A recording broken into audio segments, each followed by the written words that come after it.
Hello friends, invest with Reema में आप सभी का स्वागत है। आपने अक्सर कहीं ना कहीं पीएसयू ये तो जरूर सुना होगा, लेकिन इंडिया में आज भी बहुत से लोगों को पीएसयू के बारे में नहीं पता। तो आज के वीडियो में मैं आपको बताने वाली हूँ कि आखिर ये पीएसयू होता क्या है, इसके क्या फायदे हैं, पीएसयू कब और क्यों आया, पीएसयू से हमें रिटर्न्स कैसे मिलते हैं, और भी बहुत सारे सवाल आपको परेशान कर रहे होंगे। तो पीएसयू से जुड़े सारे सवालों के जवाब जानने के लिए इस वीडियो को लास्ट तक जरूर देखिएगा। और अगर आप मेरे चैनल इन्वेस्ट विद रीमा पर नए हो तो चैनल को सब्सक्राइब जरूर कीजिएगा। पीएसयू का फुल फॉर्म है public sector undertaking in India. इसे पब्लिक सेक्टर यूनिट भी कहते हैं। पीएसयू में वो कंपनियां होती है जिसके इक्विटी में भारत सरकार यानी इंडियन गवर्नमेंट का 51% से ज्यादा का हिस्सा होता है और बाकी का हिस्सा कंपनी के ओनर का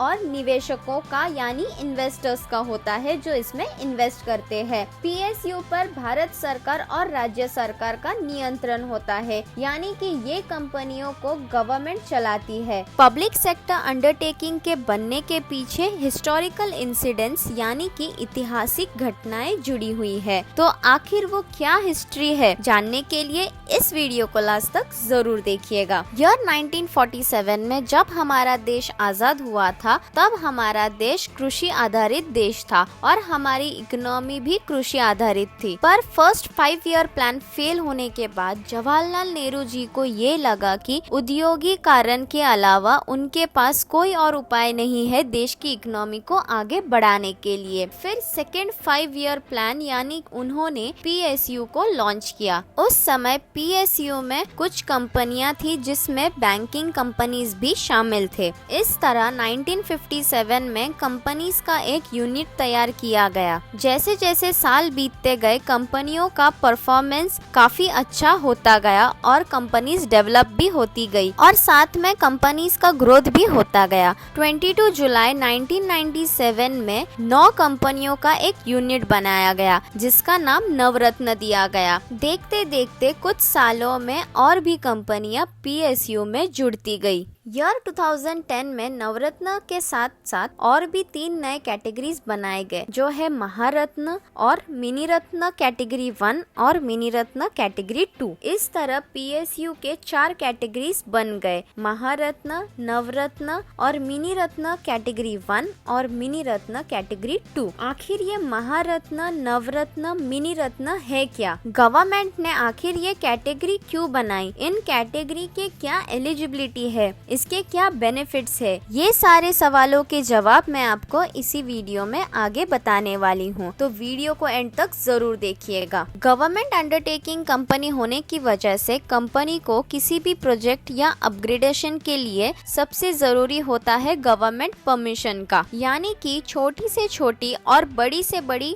इन्वेस्टमेंट या अपग्रेडेशन के लिए कंपनी को गवर्नमेंट से परमिशन लेना बहुत ही जरूरी होता है। लेकिन कोई भी रत्न स्टेटस पाने का सबसे बड़ा बेनिफिट ये होता है कि कंपनीज बिना गवर्नमेंट परमिशन के किसी भी प्रोजेक्ट में एक स्पेसिफाइड लिमिट तक इन्वेस्टमेंट कर सकती है। और गवर्नमेंट से परमिशन ना लेने का एक और फायदा ये भी होता है कि कंपनी का काफी टाइम बचता है और decision making and implementation process fast और स्मूथ हो जाता है। इसका मतलब कंपनी को हर काम के लिए बार बार गवर्नमेंट से परमिशन नहीं लेना पड़ता है, जिसकी वजह से कंपनी ज्यादा एफिशिएंटली और फ्री होकर काम कर पाती है। कंपनी का इन्वेस्टमेंट लिमिट उसके स्टेटस पर डिपेंड करता है कि कंपनी किस कैटेगरी का रत्न स्टेटस होल्ड करती है। तो सबसे पहले हम जानेंगे महारत्न के बारे में। तो अगर कोई कंपनी महारत्न होती है तो उसे कोई भी प्रोजेक्ट में 1000 करोड़ से लेकर 5000 करोड़ तक या अपने नेटवर्थ के 15% तक का इन्वेस्टमेंट करने के लिए गवर्नमेंट की कोई परमिशन की जरूरत नहीं होती है। कंपनी अपना डिसीजन खुद ही ले सकती है। तो ये बेनिफिट है महारत्न होने का। कंपनी को महारत्न स्टेटस पाने के लिए कुछ एलिजिबिलिटी यानी कि क्राइटेरियाज है। तो वो क्राइटेरियाज क्या है ये हम अब आगे के वीडियो में देखते हैं। सबसे पहला क्राइटेरिया है कि कंपनी को महारत्न बनने के लिए कंटिन्यूअसली 3 साल तक 5000 करोड़ का नेट प्रॉफिट दिखाना पड़ता है। दूसरा है कि लगातार 3 साल तक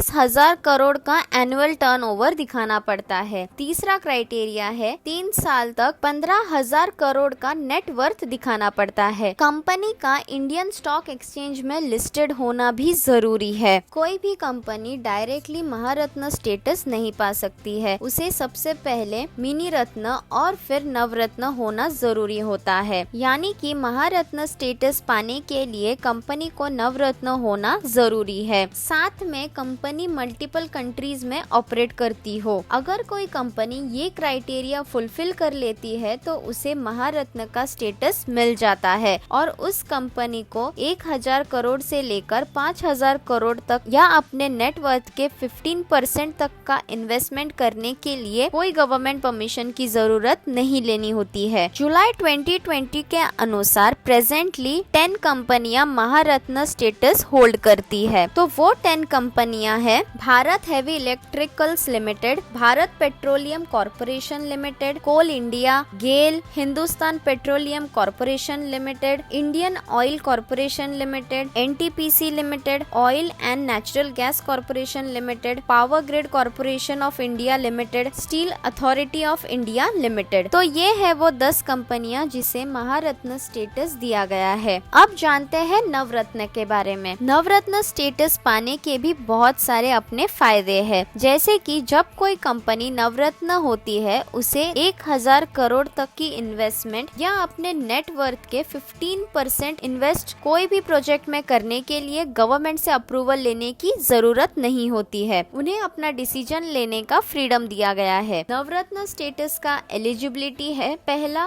कंपनी के पास मिनी रत्न कैटेगरी 1 स्टेटस होना चाहिए। दूसरा है कि कंपनी का रेटिंग 5 सालों में 3 टाइम्स एक्सीलेंट या वेरी गुड होना चाहिए। कंपनी को 6 पैरामीटर्स दिए गए हैं, जो है net profit to net worth, total manpower cost to total cost of production of cost of services, profit before depreciation, interest and taxes to capital employed, PBDIT to turnover, earning पर share और आखिरी है internal inter sectoral performance का। इन 6 parameters के basis पर company को 100 में से 60 या उससे ज्यादा का स्कोर करना पड़ता है। इन 6 पैरामीटर्स का इंडिविजुअल वेटेज ये है 25, 15, 15, 15, 10 और 20। इसके अलावा कंपनी के बोर्ड ऑफ डायरेक्टर्स में कम से कम 4 इंडिपेंडेंट डायरेक्टर्स का होना भी जरूरी है। इंडिया में प्रेजेंटली 14 कंपनीज को नवरत्न स्टेटस मिला है। इनमें Bharat Electronics Limited, Container Corporation of India Limited, Engineers India Limited, Hindustan Aeronautics Limited, Mahanagar Telephone Nigam Limited, National Aluminium Company Limited, NBCC India Limited, NMDC Limited, NLC India Limited, Oil India Limited, Power Finance Corporation Limited, Rashtriya Ispat Nigam Limited, Rural Electrification Corporation Limited और Shipping Corporation of India Limited. ये 14 companies का list है। तो ये था महारत्न और नवरत्न के बारे में। महारत्न और नवरत्न की तरह ही मिनी रत्न भी होता है। मिनी रत्न को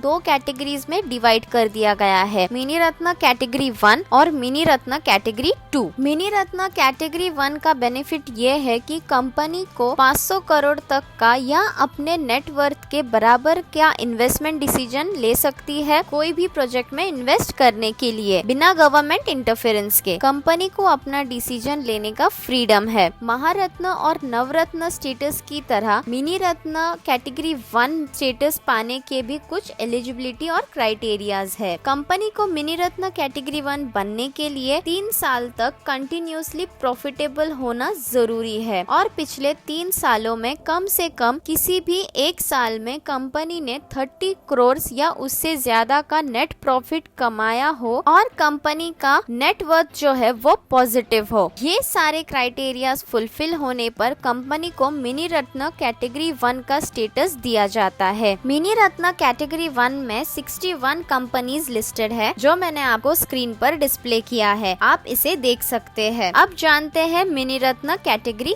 2 के बारे में। मिनी रत्न कैटेगरी 2 का बेनिफिट ये है कि कंपनी 300 करोड़ तक या अपने नेटवर्थ के 50% तक की इन्वेस्टमेंट डिसीजंस खुद ले सकती है। इनमें से जो भी कम हो, इसके लिए उसे गवर्नमेंट इंटरफेरेंस की जरूरत नहीं होती है। कंपनी को अपना डिसीजन लेने का फ्रीडम होता है। मिनी रत्न कैटेगरी 2 स्टेटस पाने के लिए कंपनी को 3 साल तक कंटिन्यूसली प्रॉफिटेबल होना जरूरी है और कंपनी का जो नेटवर्थ है उसे पॉजिटिव होना बहुत ही जरूरी होता है। ये क्राइटेरिया फुलफिल होने पर कंपनी को मिनी रत्न कैटेगरी 2 का स्टेटस दिया जाता है। इंडिया में 12 कंपनियों को मिनी रत्न कैटेगरी 2 का स्टेटस दिया गया है। Artificial Limbs Manufacturing Corporation of India, Bharat Pumps and Compressors Limited, Broadcast Engineering Consultants India Limited, Central Rail Side Warehouse Company Limited, Engineering Projects India Limited, FCI Aravali Gypsum and Minerals India Limited, Ferro Scrap Nigam Limited, HMT Limited, Indian Medicine and Pharmaceuticals Corporations Limited, MECON Limited, National Film Development Corporation Limited, Rajasthan Electronics and Instruments Limited. ये 12 companies जो mini रत्न status hold करती है उसकी list है। कोई भी महारत्न, नवरत्न या mini रत्न category 1 या कैटेगरी 2 स्टेटस होल्ड करने वाली कंपनी अगर दिए हुए लेवल से ज्यादा का इन्वेस्टमेंट करना चाहती है तो उसके लिए उसे गवर्नमेंट से कंसल्ट करना जरूरी होता है। वो अपने डिसीजन स्पेसिफाइड लिमिट तक ही ले सकती है। अगर इन्वेस्टमेंट लिमिट स्पेसिफाइड लिमिट से ज्यादा हो तो कोई भी रत्न होल्ड करने वाली कंपनी को गवर्नमेंट से परमिशन लेना कंपलसरी होता है। ये सारे कंपनीज अपने परफॉर्मेंस के बेसिस पे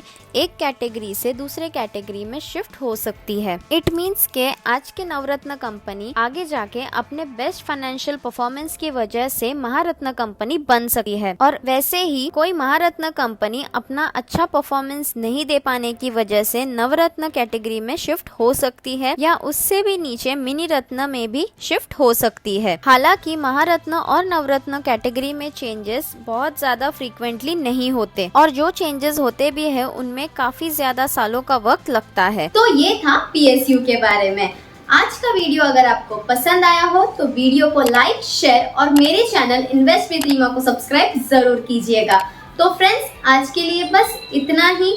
जल्दी मिलते नए वीडियो के साथ। Thanks for watching.